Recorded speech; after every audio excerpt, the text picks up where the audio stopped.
Hello friends, it's me, Professor Cat, and in this video, we are going to find a horse to sit on while it moves.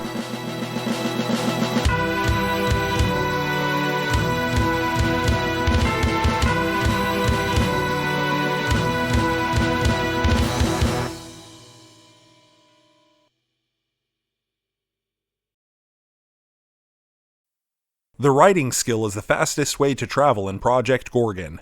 Riding can also offer a huge amount of storage for you to use, even while inside of a dungeon. Getting a horse early on and leveling the riding skill is a huge quality of life upgrade, and it only takes a couple of hours of your time. Please bear with me as I can be a fast talker, and some of the footage in this video will be sped up for brevity. You may want to pause and rewind some of the parts of this video. Timestamps are down below in the description. Acquiring your first horse. There are 3 ways to acquire a horse. You can tame a wild horse, you can purchase a horse from an NPC, or you can find a player who is breeding horses and looking to get rid of one. To earn a wild horse, you will need to tame one with a horse apple. To acquire a horse apple, you will need to grow one from a horse apple seed. These can be earned by successfully petting a wild horse 10 separate times. To purchase a horse from an NPC, you will need to travel to Eltibule and find Mithrandir in Hogan's Keep. This will set you back 3,000 councils, and you will also have to pay to unlock the riding skill. And finally, players breed horses to improve the horse's stats, and are often running low on stable slots. Horses without the stats the breeder are looking for are often needing to be cleared out. While recording footage for this video, we found a longtime player offering up a free horse on a raffle. We weren't lucky enough to win this horse from Papersky, but there are often horses being given away if you keep an eye on the in-game chat regularly. Riding a horse. When you mount your horse, you will notice your combat bar changes to a riding bar. This is where your riding abilities can be accessed from. On the screen now is every current type of riding ability, at least the riding abilities as high as they go at the time of this video. There are 2 types of riding abilities, moves that will make your horse go faster, and moves that will make your horse less anxious. You may have also noticed an anxiety bar for your horse when you mount it up for the first time. Your horse will become anxious when it's jumping, riding in water, or when you are close to an enemy. Your horse will become very anxious if you are attacked while riding. If your horse becomes too anxious, it will throw you off and place your combat skills back on the bar where your riding skill once was. You will have to remount in order to continue riding, but your anxiety level needs some time to cool down or you will just be thrown off again. The riding skill may be different for some animal forms. For rabbit, giant bat, and butterfly, riding is done on a horse, the same as it is for bipeds. But if you wish to ride as a deer, cow, pig, spider, spirit fox, or wolf, there are travel forms that you have to unlock, and you will need to be level 25 in that animal's combat skill. Every animal that has its own riding form will also receive an additional riding ability that can be a godsend when leveling riding. In our previous video, we unlocked Deer's riding ability so we can use it to level the riding skill. We will be using Deer's riding form instead of riding a horse for 2 reasons. The first reason is because Deer receive a speed and jump bonus while riding under the effects of Bounce Weed. The second reason is that Deer get one of the best riding abilities at level 25. More on this later.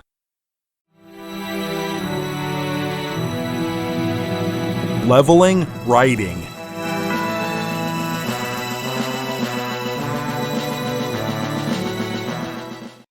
In order to level the riding skill, we need to understand how experience points in riding are earned.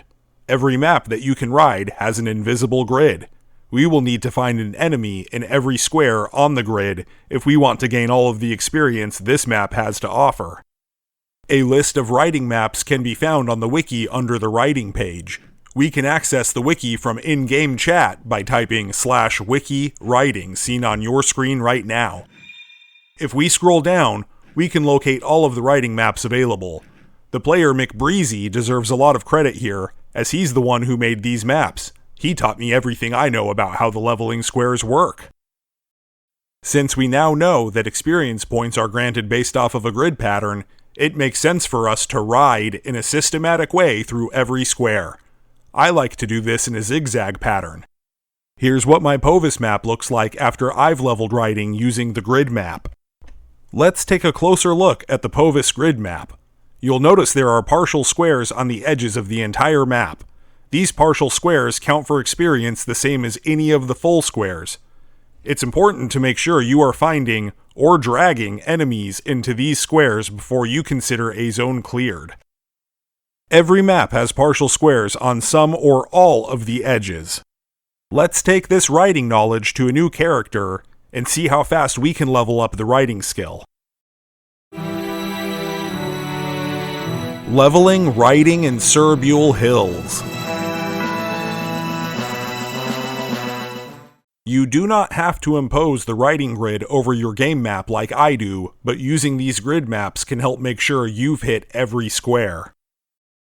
The early levels of riding are best done in Serbule Hills. We are able to complete the map in about 20 minutes by using the zigzag pattern. We will also be doing this without any riding equipment. We were not able to find an enemy in every square of the map, but we were able to drag enemies into empty squares a handful of times. You really want to complete as much of the map as possible before moving on to another zone. The squares can reset, but it's not based off of time, it's based off of how many squares you've completed in every zone. Half completing all of the maps will put you in a very bad spot where you will need to backtrack and revisit every zone to clear more squares. By my count, we've only missed 5 squares in Serbule Hills, and we are already level 24 in riding. We learned Calm Horse at level 3, and we learned Coax at level 10. Now that we are done in Serbule Hills, and almost level 25 in riding, we are going to head to Sunvale to unlock Deer's riding ability, Bounding Speed. We can get to level 25 along the way. Bounding Speed is one of the best riding abilities as it increases your riding speed by 9 while reducing 20 points of anxiety, and it makes our deer jump even higher, stacking with the jump height we get from Bounceweed. I am also lucky enough to be in a guild that has entire sets of riding equipment for use at every level, as long as we put it back when we're done. Thank you, Ranpier, for donating all of this equipment to the Gorgon Explorers. If you are not in a guild that has access to riding equipment, you can oftentimes find riding equipment for sale in the player market. However, riding equipment is not required to level the riding skill. Leveling riding in Serbule. The Serbule map has far fewer riding squares than Serbule Hills does, so it will be faster to complete. We had to spend a little extra time searching some of the squares, as there just aren't spawns in every area. Serbule probably has the biggest difference in levels of enemies. You want to avoid running into a chicken, as they only grant 10 points of riding experience, but a mantis will give you 250 points of riding experience. We didn't target any higher level mobs specifically, but your total experience points in any zone will vary based on the enemy you encounter in every square. The higher the level the enemy is, the more riding experience it will give us. The Ursula curse can be helpful to get experience points in squares with no enemies. She grants us 200 points of riding experience. Since we are using a zigzag pattern to clear the entire map, I find it helpful to use a marker on my riding grid to help keep track of which row we are on. With Bounceweed and Bounding Speed, we can jump into Serbule Keep from the outside. Finishing Serbule left us at level 28 in riding. We missed far more squares on this map than we did in Serbule Hills, especially those small partial squares along the perimeter of the map. Leveling riding in Eltibule. Let's see how fast we can get through Eltibule using all of the strategies we've gone over so far.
we went from level 28 to level 34 in Eltibule. And we did pretty good at finding enemies in most of the squares. Let's travel into Kerr for just one more level. At level 35, we unlock Canter. This is our third speed ability for riding, including Bounding Speed, our deer-only ability. Final thoughts.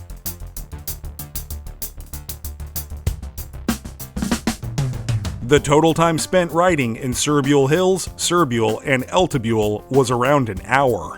The riding equipment for horses start to have some pretty cool traits at level 30. The level 30 reins will show you which riding squares you've already received the riding experience from.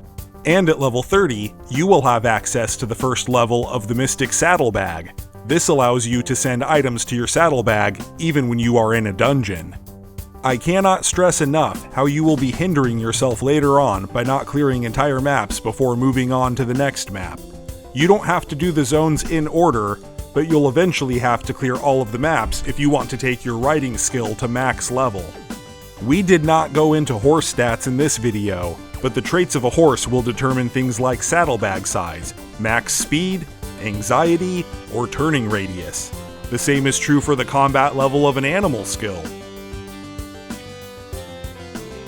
Congratulations to Aymara! They have won the Amulet of the Rugged Traveler that we found and used on the first 50 levels of combat video. I hope you were able to learn something that helps you level your riding skill. Even if you are a seasoned rider, you can still apply these leveling principles to a new character, like when Orc comes out. Thank you so much for making it to the end of this short video. I'm Professor Cat, and I'll see you in game.